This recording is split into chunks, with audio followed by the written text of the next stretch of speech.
Hi, everyone. We are here having a special conversation, sit down with the Ring of Democracy and Penelope Larry, a candidate running for the District 2 City Council. And I'm Angelica Campos, here with my colleague Stacy Volsi. And before we dive into the heart of the matter, I wanted to make it clear that the Ring of Democracy is a nonprofit, non-political, nonpartisan organization here with the goal to engage and educate the community about who's running and just have a sit down with the candidates, get to know them on a personal level outside of politics as well. All right. Well, thank you, Angelica, and thank you, Penelope, for joining us today. It's wonderful to have you. But first, before we get started, could you please share with us in the audience a little bit about yourself, your what you stand for, and who you are, so our audience can get to know who you are outside of politics. Okay, all right. Well, thank you for the invitation. And my name is Penelope Larry. I am running for the city council seat for District 2. This is my first time running for a political office. So it's easy to get to know me outside of politics because it wasn't until this race that I found something that I was passionate about that I decided to enter into the race. It happened about June of 2023. I saw something in the then district that I was living in, District 1, that there were about 200 to 300 African American children that had been bused over to enjoy the water park at the Natomas Aquatic Center. And it angered me a little bit. And I was curious as to find out what was going on there. So I went to find out. And the Roberts Family Development Center had rented or had chartered 3 buses, 3 school buses, 3 vans. It was several vehicles in order for about 200 to 300 African American children to enjoy the water park. Beautiful park, and something stirred in my spirit though. I didn't like that people from District 2 had to come over to District 1 to enjoy the water. And I know it's probably one and done or two and done, although the water park is open all summer. And probably children coming over in chartered buses is probably not something that's going to happen every weekend, even though the water park is still there.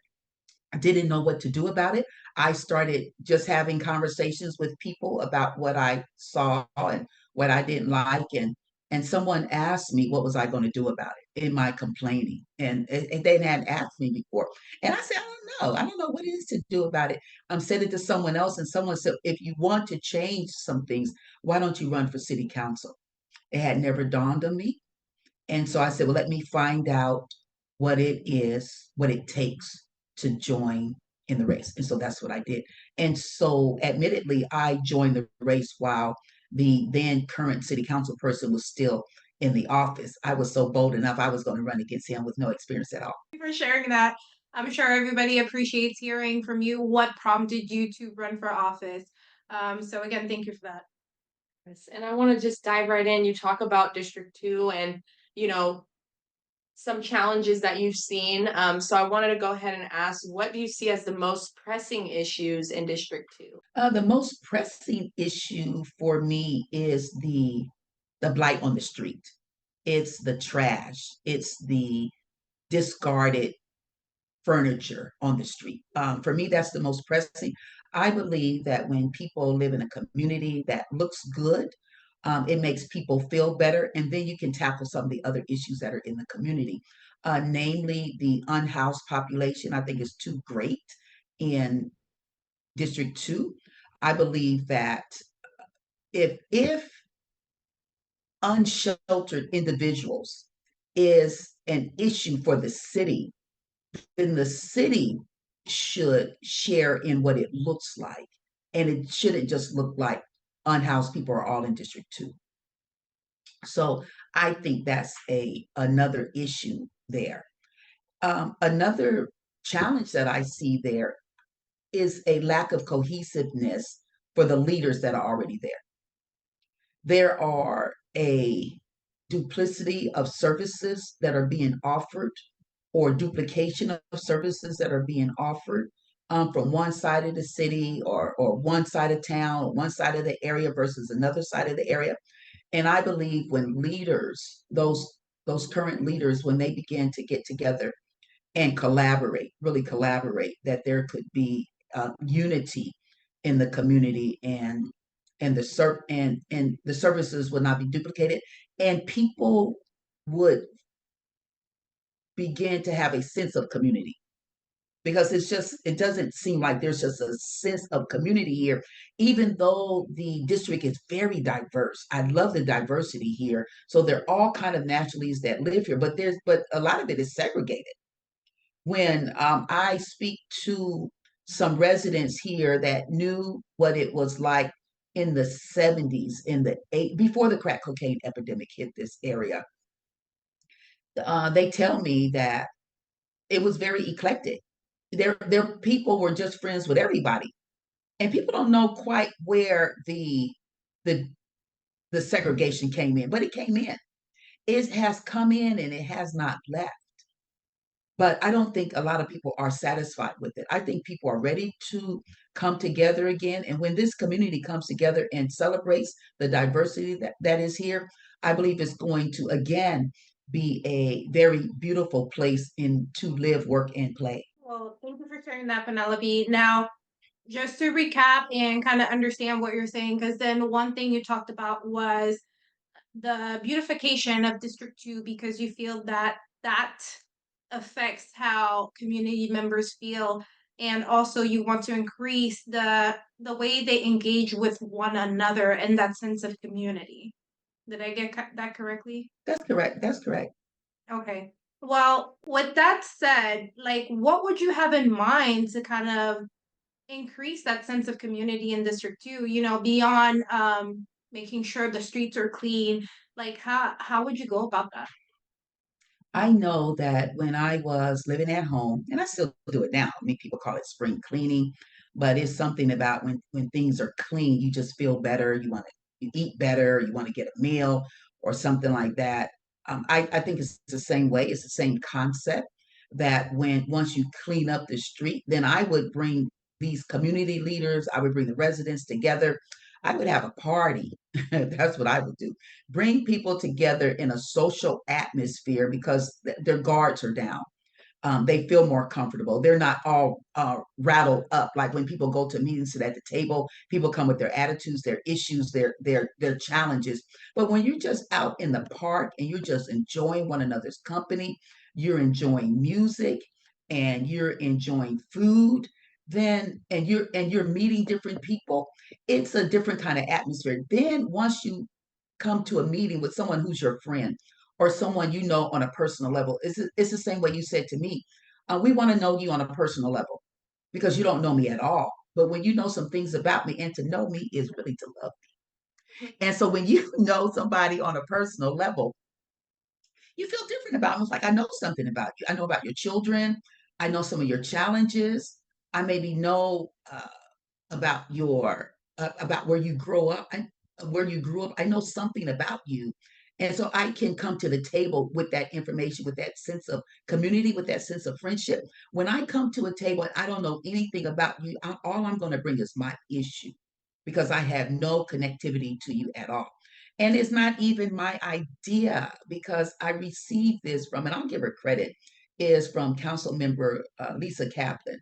I spoke with her during the MLK March, and I said to her because I'm from District 1, and the parties she throw over there are phenomenal. It's just fun. The food trucks are out there. There's music.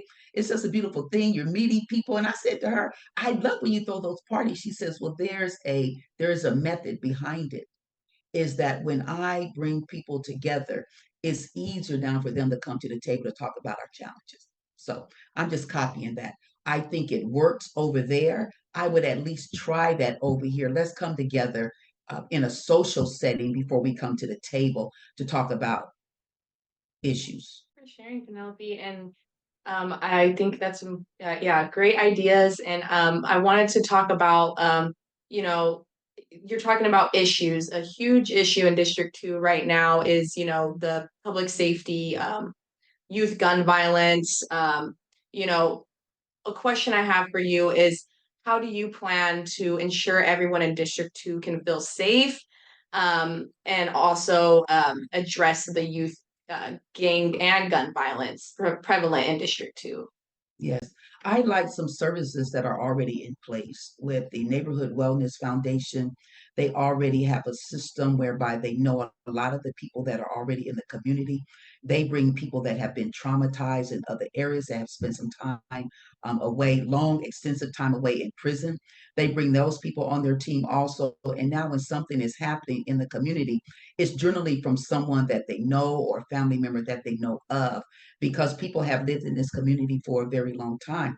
I would continue to foster the relationships that these people have with law enforcement, which they've already developed, and with other people in the community, other NGOs in the community, so that when, and I'll say it could be a when or it's an if violence happens, then we already know the people that are involved, and then we can have a conversation about that. Before that, before it happens, I would again want to bring people together, because people just don't know people. Sometimes when people do not have pride of ownership, they take your things because they don't know what you did to go to acquire them, and so it's easy for them to steal them because they don't know you. But when you know someone, then you don't steal their stuff. It's a sense of community, because here in District 2, but really the most of the crime is happening in Del Paso Heights, which is just one small portion of District 2. And when we support the leaders that are doing the work to combat crime or to keep people from committing crimes, I think we'll do better as a community. Plus, we need to have some jobs that pay living wages. People steal because they can't eat, or they steal because they feel shame because they want to have something to wear, or because they need to survive. I mean, nobody's generally stealing stuff to go set up a home. They would be found out. They're stealing because they have a need. I think we need to have conversations so that we can address those needs. When we begin to address the needs of people, really looking at the trauma behind it, or looking at the why behind the crime, then I think we can get to a solution. We want to solve something either like through Prop 47, which didn't work, or and is not working. I'll say that it is not working effectively. We want to solve something through that, but we really haven't addressed people's issues about why they are stealing. I think we need to talk about that first. Well, thank you for sharing your thoughts on that. It's really valuable for the community to understand where you stand, your stance on public safety and the needs of the community. So thank you again. Thank you so much. Now, one question I have for you, pivoting to the backbone of the community. And on your website, you acknowledge that small businesses are essential to the community's vitality. So in District 2, how do you plan to support local businesses, especially those impacted by the pandemic? Small business is my wheelhouse. I'm a small business owner. I have been for over 30 years, and so I'm passionate about small businesses. I do believe that they are the backbone to the community, because this is a place where people can go and spend money, spend the dollars in their community. The Marysville Del Paso Boulevard corridor has a plan that's almost in place. I believe it's called Forward Together, and it talks about the needs of the community and developing a community around the arts, around the services that are already being provided, around crime and safety. And so for me, I would get behind that plan, which has already been presented to City Council, so that we don't have to reinvent the wheel. One thing I heard from a former City Council member is that when the guard changes, when the seat changes with another person, now another person comes in with their ideas and they have to start all over again. And so one year, in the position, the term is 4 years. 4 years is not a lot of time to start and finish something. It is not. And so rather than do that, I would look to see what has already been going on, what is already successful, so that we can continue that, start something that has already started and finish it. When I speak to the small business owners that are in business right now, crime and safety is their challenge with the homeless, because the homeless come while they are not in their business, maybe smash a window, steal things out of there. And it's very impactful when you are a small business owner and someone comes and steals $950 worth of merchandise or $10,000 worth of merchandise. It will impact you greatly. I'm back to having a party because this is me. I think that the more you know people, and you know people's situations, the less you are inclined to do something that's going to hurt them. When I owned my men's clothing store in North Highlands, I had a problem or a challenge with the unhoused people being in front of my storefront when it was time for me to open, or have it broke. Once, a couple of times, my glass was broken. And so what I did, I began to meet the people that were at the store, I introduced myself to them. They're just people. And this is a side note, my slogan for this campaign, or my motto, is humanity is priority. And we're all people. And regardless of the economic backgrounds that we come from, we're still people. And when we understand the plight that people are in, we can begin to help one another just as humanity. And so I would introduce myself to those people because it was the same people that were around my store. I began to understand their situation, where they came from, how they became homeless. A lot of them were not on drugs or alcohol or addicted to it when they got there. Some of them told me they became addicted because they wanted to mask the pain or be able to cope. Once I understood that, I began to bring food from my church, and put a table outside so people would know this is a place where you can come and get food. I wasn't monitoring the food. I brought the food there. You can come get what you want. You can come get it and take it to other people. It cut down on my window being broken, which was only one time, but I couldn't afford for it to be broken again. And then they would bring other people to come get food from there.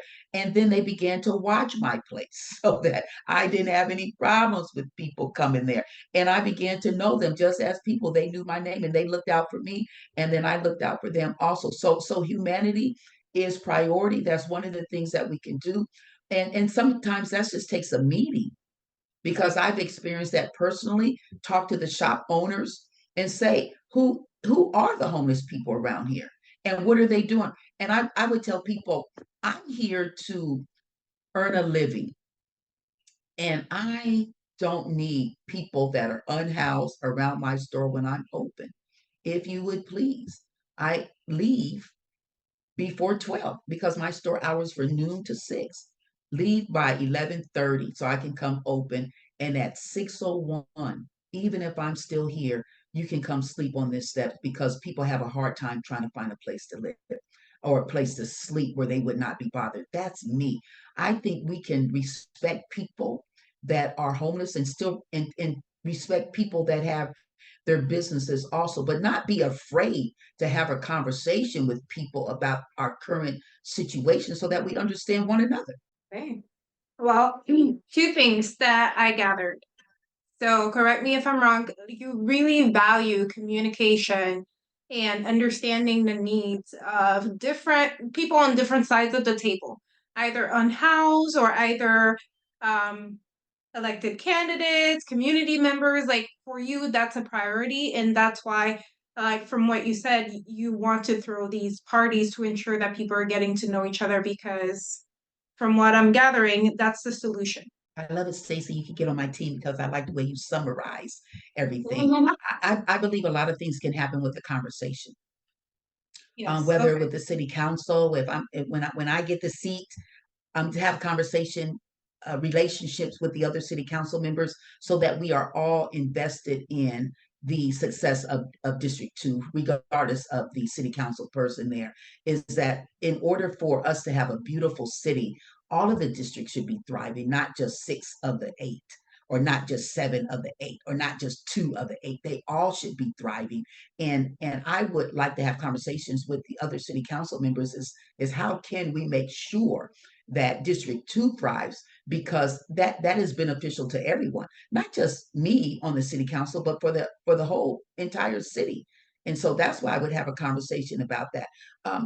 Some of the problems I believe we have in life, and particularly in this district, is just because someone didn't have a conversation, or the conversation became so difficult that they decided not to continue the conversation, and now people have um, ill feelings toward one another. But that too can be solved. That too can be solved through just bringing people to the table and breaking bread or over a meal. And let's talk about what is the problem, like what happened. This is something that I've seen at the Neighborhood Wellness Foundation also, is that they really get to the root of the matter, find out what happened, because as Dr. Gina Warren would say, nobody wakes up and has a dream to be homeless or on drugs. That is not someone's dream. Something happened in order for that to occur. And so let's talk about what happened. Let me meet you. Let me find out what happened.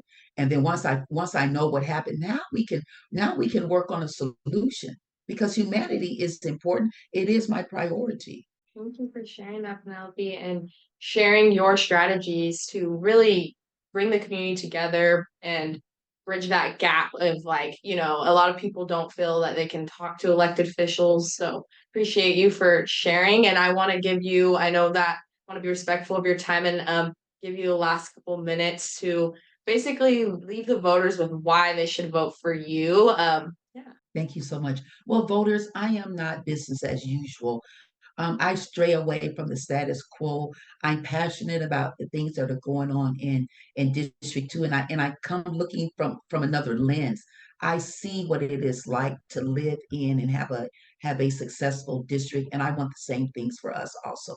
I don't think that we have to live around trash or clutter, or amongst the unhoused, or be homeowners, and we have to come out and see our city ravaged with blight. I don't think that we have to do that. We need a strong leader down at City Council, someone that is not afraid to speak to the issues, someone that can collaborate with law enforcement as well as other city council members, someone who is not afraid to talk about the issues, that have the hard conversations, or discuss the elephant in the room.